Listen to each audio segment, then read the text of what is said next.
மலர்கள் மலர்ந்தது எனக்கு மதுரசம் அருந்தட்டுமா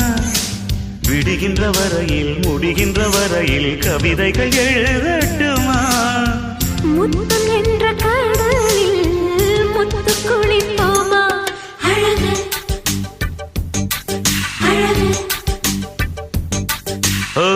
நீ நடந்தால் நடையழகு அழகு நெருங்கி வரும் இடையழகு அழகு வேலெறியும் விழியழகு